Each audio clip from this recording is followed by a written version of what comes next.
আসসালামু আলাইকুম। Hello everyone. আশা করি আল্লাহর অশেষ রহমতে সবাই ভালো আছেন, সুস্থ আছেন এবং নিরাপদে আছেন। আলহামদুলিল্লাহ, আল্লাহর অশেষ রহমতে আমিও ভালো আছি। শুরু করছি নতুন দিনের নতুন আরেকটি ভিডিও। আমার নতুন ভিডিওতে আপনাদের সবাইকে আমন্ত্রণ জানাই। যে যেখান থেকে দেখছেন বা শুনছেন, প্লিজ একটা লাইক দিয়ে আমার ভিডিওটা কন্টিনিউ করবেন। যে সকালবেলা দেখলেন, প্রথমে আগে আমি ভাত রান্না করে নিয়েছিলাম।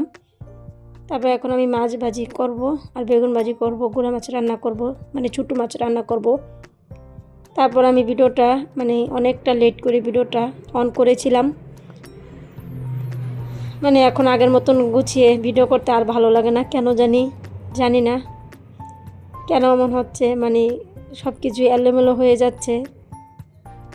ভিডিওতে একদম ভিউই আসে না, ওয়াচ টাইমও হয় না, এজন্য ভালো লাগে না। তারপরও দেখি এই প্ল্যাটফর্মে কতদিন টিকে থাকতে পারি ধৈর্য ধারণ করে। এই জায়গাগুলো অনেক ধৈর্য ধরতে হয়, জানি না কতদিনে ধৈর্যটা ধরে রাখতে পারবো। প্লিজ যারাই ভিডিও দেখবেন চেষ্টা করবেন ফুল ওয়াচ করে ভিডিও দেখার জন্য। আর যদি না দেখেন অর্ধেক হলেও চেষ্টা করবেন দেখার জন্য, কিন্তু আমার ভিডিওটা কেউ টেনে টেনে স্কিপ করে ভিডিওটা দেখবেন না, এতে আমার চ্যানেলেরই ক্ষতি হয়। এই যে আজকে রান্না বান্না, গাছের যত্ন নেওয়া আর থাকছে শপিং, এগুলো নিয়ে আজকের ভিডিওটা সাজালাম। আশা করি আপনাদের একটু হলেও ভালো লাগবে। ভালো লাগলে প্লিজ আমার চ্যানেলটাকে সাবস্ক্রাইব করে যাবেন। সাবস্ক্রাইব করে গেলে আমি ভিডিও ছাড়া মাত্রই আপনারা নোটিফিকেশন পেয়ে যাবেন। আপনাদের মূল্যবান সময় করে আমার ভিডিওটা যে কোনো সময় দেখে নিতে পারবেন। যে মিষ্টাপুরা লাইক দিতে বলেছেন, প্লিজ মিষ্টাপুরা একটা লাইক দিয়ে যাবেন।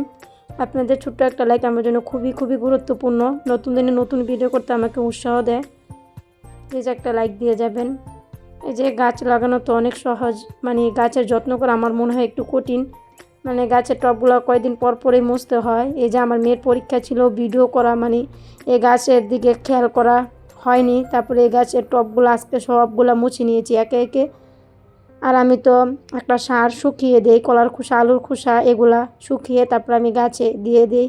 এই যে মাটিটা প্রথমে আলগা করে তারপর দিয়ে দিব, এতে গাছের গ্রোথ বাড়ে। আর এই গাছটা দেখলেন, এই গাছটা আমি নতুন এনেছি। এই যে সুন্দরভাবে একদম মোছামুছি করার পর, আর এত মোছামুছি ভিডিও তো করলে আপনারাও দেখবেন না, আমারও কাজটা দেরি হয়ে যাবে। এই জন্য অফ ক্যামেরাতেই সব কিছু মুছে নিয়েছি। তারপরে এখন দেখেন কতগুলো ময়লা হয়েছে, বারান্দাটা ঝাড়ু দিয়ে নিব। আর আজকে আমার হেল্পিং হ্যান্ড কাপড় ধুবে, এই জন্য ঘরটা আমারও ঝাড়ু দিতে হবে। এই জন্য এই জায়গার ময়লাগুলো এই জায়গায় উঠাই নিব, রুমে আর নেব না, না হলে রুমটা পুরোটা ময়লা হয়ে যাবে আরও বেশি। এই জন্য ওই জায়গার ময়লা ওই জায়গায় নিয়ে নিলাম। তারপর আমার রুমে চলে আসলাম। এখন রুমটাকে সুন্দরভাবে ঝাড়ু দিয়ে নিব। আর সকালবেলায় আমার বিছানাটা গুছিয়ে নিয়েছিলাম। আর আমি কাজ করতেছি, আমার ছেলে ওয়ার্ডরোব উপরে উঠে আছে, এরকমই করে ভালো না লাগলেও এরকম করে দুষ্ট কি করবে বুঝে না, এই ওয়ার্ডরোবের উপরে উঠে আছে হয়। তারপর আমি এই রুমটা ঝাড়ু দিয়ে তারপর অফ ক্যামেরাতে সবগুলো রুম ঝাড়ু দিয়ে নিব।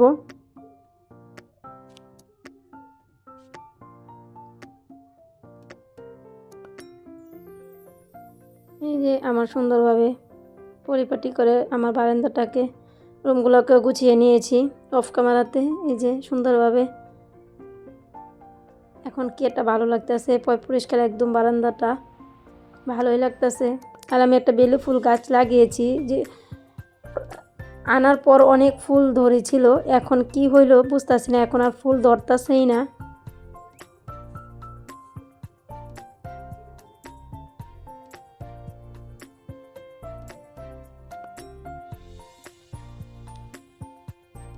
এই যে সুন্দরভাবে গুছিয়ে নিয়েছি। তারপর আর ভিডিও করিনি, মাঝখান দিয়ে তো গোসল নামাজ এগুলো পুরো কমপ্লিট হয়ে গেল, শুয়েও ছিলাম।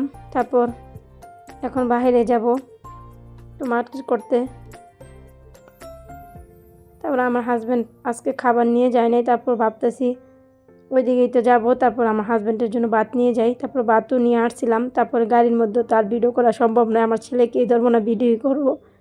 তারপর চলে আসছিলাম এসে আমার হাজব্যান্ডের সেলুনে আমার ছেলে চুলটা কাটিয়ে নিলাম। তারপর আমরা মেসেজ বেডে চলে আসছিলাম, আমার হাজব্যান্ডের একটা কাজ আছে, তারপরে বলো কাজটা সেরে আসি।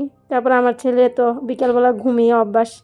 তারপর আমার ছেলে আমি মেসেজ বেডে, আমার হাজব্যান্ডের মেসেজ বেড এই জায়গায়। তারপর এই জায়গায় শুয়ে আছি। তারপরে একদম আমার হাজব্যান্ডের একটু কাজ শেষ করতে করতে একদম সন্ধ্যা লেগে গেল। আমার তো আর ভালোই লাগতেছিল না, একটু ভিডিও করতাম গাড়ির মধ্যে, কিন্তু মাইন্ড একদম চেঞ্জ হয়ে গিয়েছিলো, মানে এত রাগ উঠেছে।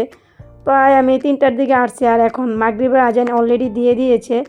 এই যে আমি টঙ্গী গিয়েছিলাম শাড়ি কিনতে, তারপর টঙ্গীর থেকে আপনার শাড়ি, ব্লাউজ, আমার হিজাব এগুলো কিনে আবার চলে আসছিলাম রাজলক্ষ্মী। এটা রাজলক্ষ্মী। এই যে আমরা লাচ্ছি খাবো, আমার ছেলেকে বলতেছি লাচ্ছি খাবে না। তারপরে বললাম চাপ স্যান্ডউইচ খাও, এটা বলছে প্রথম খাবে, তারপরে বলতেছে না খাবে না। আমি কী খাবে বলতে চিপস খাবে, তারপরে চিপস খুঁজতেছি। তারপর আমি পিছন মোবাইলটা নিয়ে একটু ভিডিও করছি, আর আমার হাজব্যান্ড তো চিপস খুঁজতেছে, মানে চিপস কোথায় পাওয়া যায়। তারপর এটা মার্কেটের ভিতরে ছিল, তো ফুটপাথ তো অ্যাভেলেবেল পাওয়া যায়। তারপর অবশেষে এই যে চিপস পেয়ে গেলাম। আমার ছেলে তো মহা খুশি চিপস পেয়ে, এটা খাবে। এই যে আমার ছেলে চিপস নিয়ে নিল, বললাম এখন হাসি দাও। এই যে হাসি দিল, অনেক খুশি। তারপর অলরেডি মার্কেট করা শেষ, আর ভিডিও করা হয়নি আমার ছেলের জন্য, আমার জন্য। তারপরে এক ভাই, এটা পরিচিত ভাইয়ের দোকানে অনেক রেডিমেড কাপড় পাওয়া যায়। ভাইয়ের 3 পিস বানানো অনেক সুন্দর। এই ভাই থেকে আমিও 3 পিস বানিয়ে, রাজলক্ষ্মী এটা দোকানটা, আবার আমার মেয়ের জন্য ড্রেস বানায়। এই ভাই অনেক সুন্দর করে কাপড় বানাতে পারে। তারপর বললো ভাবি একটু ভিডিও করেন আমার দোকানটাকে। তারপর একটু ভিডিও করলাম, তারপর চলে আসলাম। এই যে মার্কেট বললাম না, সব কিছুই শেষ হয়ে গিয়েছিল। তারপরে চলে আসছিলাম, ওই সময় আসার সময় একটু ভিডিও নিয়েছিলাম, আবার চলে যাচ্ছি। তারপরে একটু যাওয়ার পথে একটু ভিডিও নেই। তারপরে এই সিরামিক্সের জিনিসগুলা পাশে রাজলক্ষ্মী এটা দাঁড়িয়ে থাকে, দেখতে আমার কাছে খুবই ভালো লাগে। মানে অনেক কিউট জিনিস পাওয়া যায় এই ভ্যান গাড়িতেও।